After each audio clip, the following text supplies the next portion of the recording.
problem. Well, no, we don't have a spending problem. We've got a significant revenue problem that, it's like driving a car down the highway. You're given this car and you're driving and all of a sudden you decide, well, we're not going to put gas in it. What happens? It starts to shut down. And that's what's happening with the funding that we're receiving at the state level. So again, that's a whole other debate and topic as far as, the whole, I think that a lot of questions are going to be, sent to you tonight about how are you going to fix the funding formula. And again, we'll talk about that later. Without passage, again, these are some of the pieces that we won't be able to provide. In general, Minnesota, the children of Minnesota need your help desperately because we've got a financially unsustainable system here. We can't keep going like this. You can't keep putting the burden onto the property owners. You know that the balance between property taxes, sales tax, and income tax is way skewed to property. And there's a limit there. And we're putting it on the weight of the people who can least afford it now. As that middle class is shrinking by about 10%, the lower class is expanding by about 4%, and the upper income is expanding by 6%. There's a balance there that has to be looked at. The funded formula, that was created in 1960, 1970. The hottest piece of technology back then was a transistor radio. I think we've come a little further since then. So the formula needs to be changed, not just tweaked. There has to be some real hard look.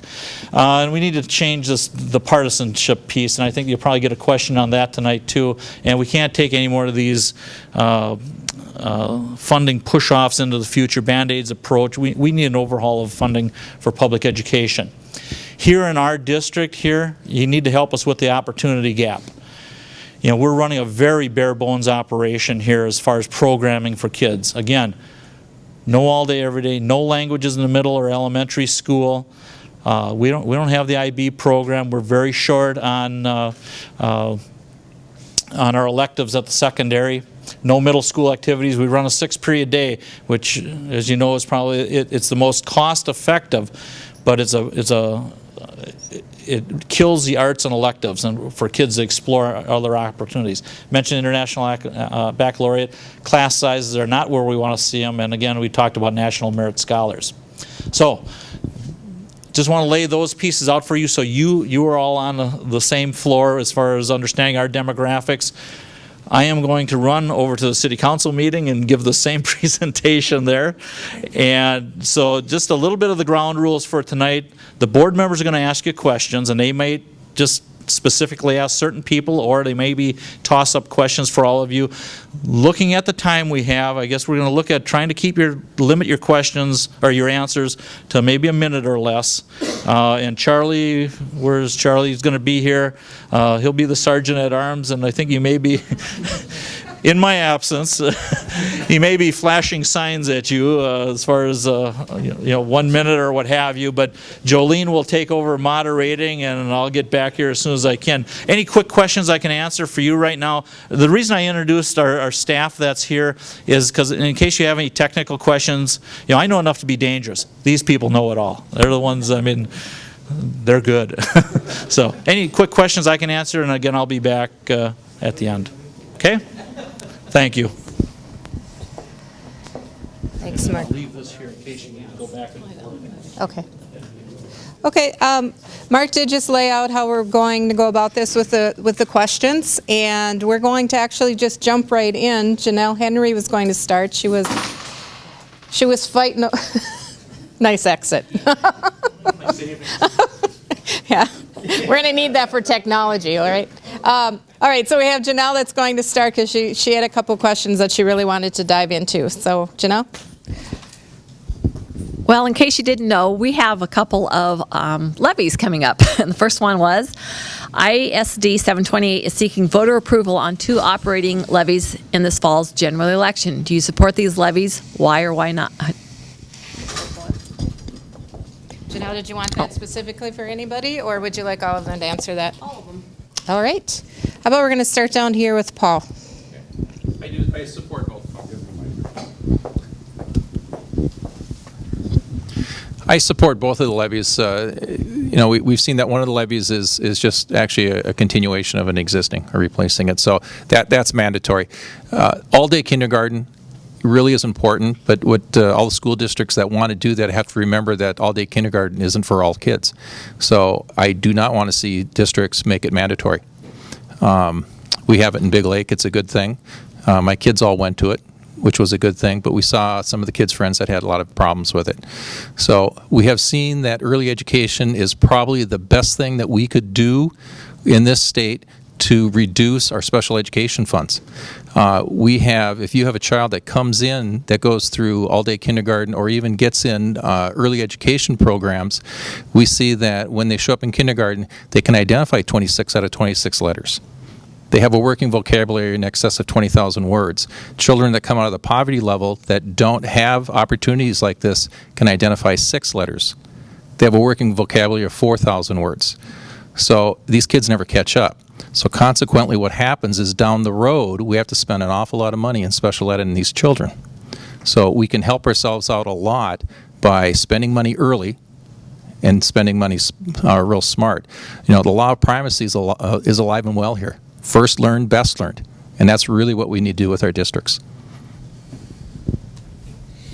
Well, thank you. Also, to help you out, my district, I failed to tell you, I pick up the Zimmerman, Livonia Township area. I go from there all the way over to Ham Lake, Columbus, Linwood Township. So I have a big area that we cover. So for those of you from Livonia and Zimmerman, that's part of my country for Senate District 31.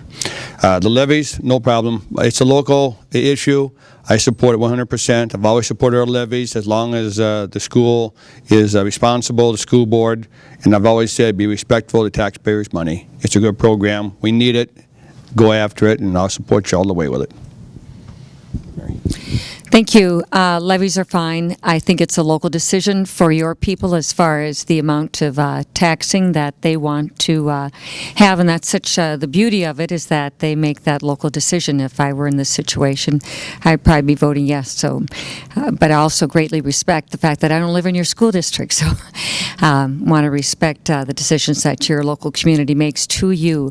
All-day kindergarten, again, is one of those situations that for some parents it's the greatest thing.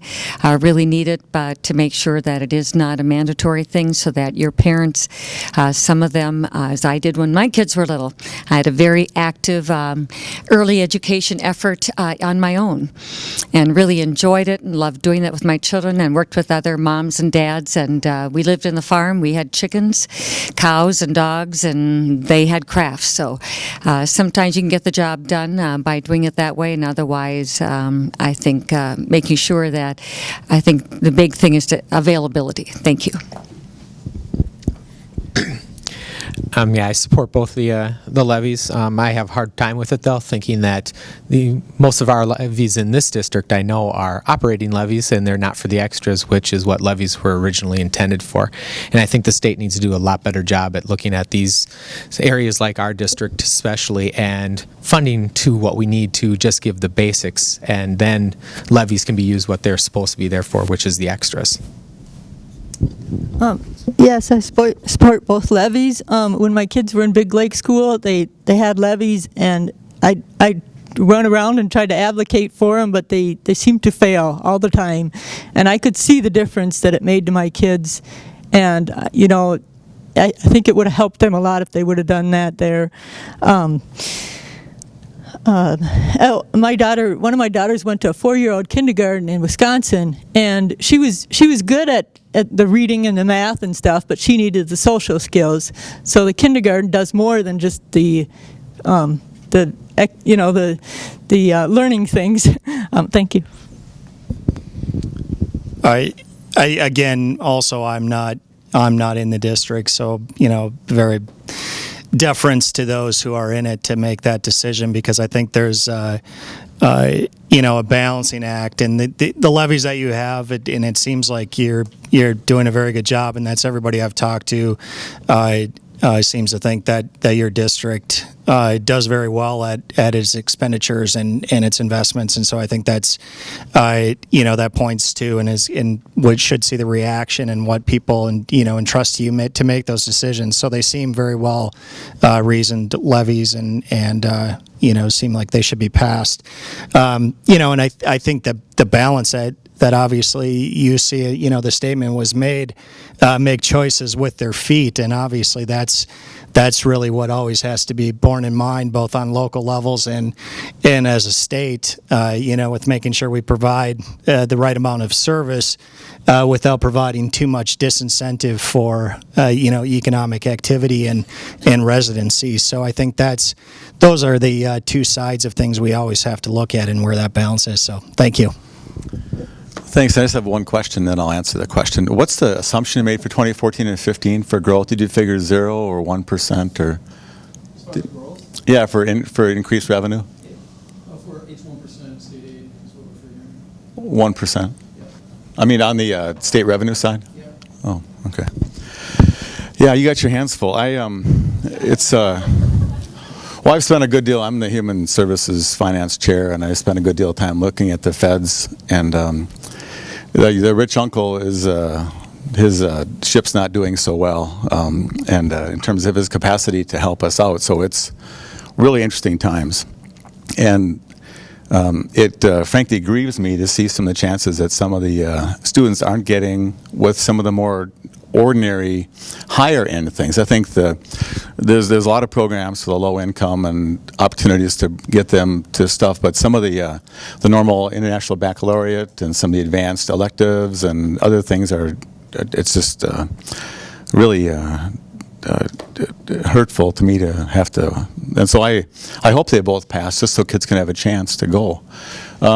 But I'm afraid this isn't the last discussion like this. And if you raise taxes, it's good for one cycle, and then you're back to what you were, and that gets blown into the system. And so representing Anoka, Hennepin, and you, which I think are two of the most frugal districts in the state, I've consistently urged people to give you a chance to spend the money to invest in the kids, and I think in this case it would be a very, very good investment.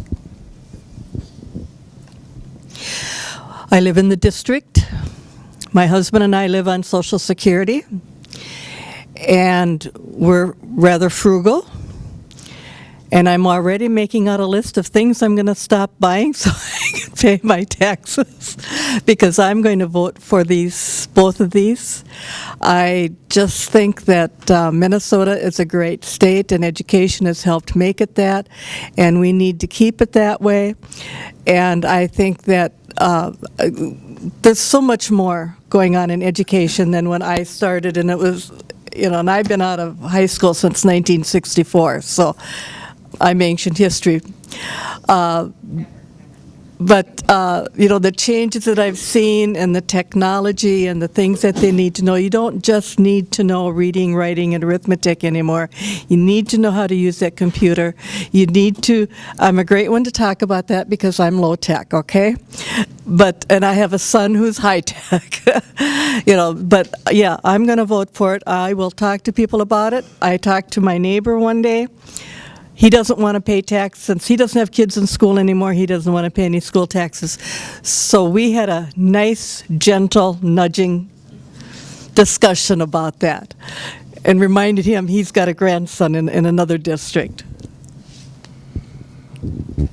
Yeah, both my wife and I live in the district and plan on supporting both levy questions.